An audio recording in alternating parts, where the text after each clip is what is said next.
Some random things this morning. I always liked what Kenneth Copeland had said, when we sin, run to God, not away from God. On another topic, this morning in dreams, I kept seeing these small spiders, bouncing, spreading. Eventually in my slumber I saw this sorcerer, casting these spells to me, represented by the spiders, standing boldly or blindly in his black cloak.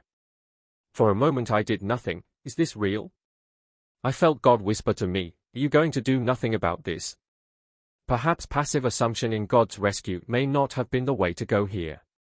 So I entered with focus and intention into the spirit world in my mind, and with my hand and finger, twice the size of his body, I flicked him a few meters away in his room, wherein is my mercy and my hope for him.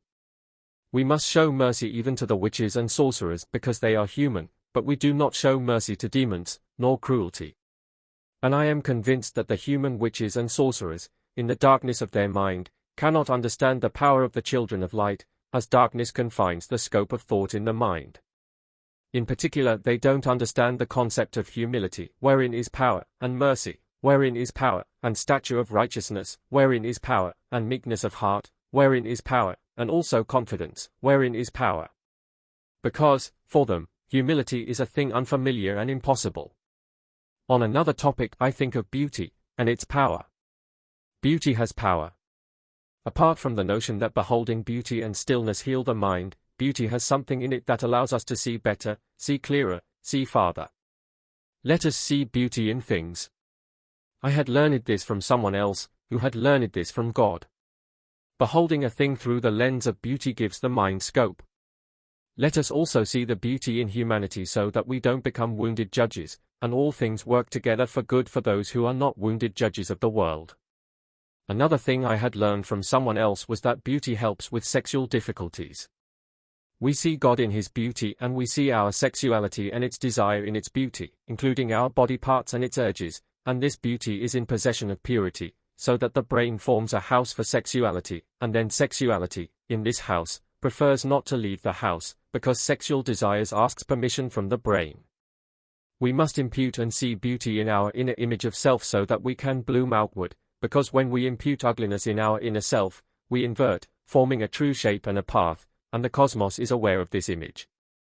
Beauty lets us not have envy, and envy stops our path. Beauty gives great scope, touching the future, beauty touches the far reaches, the deep things, and can allow a great destiny. And we know it is written, God has made all things beautiful in its time. And let us see beauty in other people, see beauty if male and female, and not let our woundedness form judgment and hate. And let us not injure the sexuality of the other genders, nor our own, judging sacred things.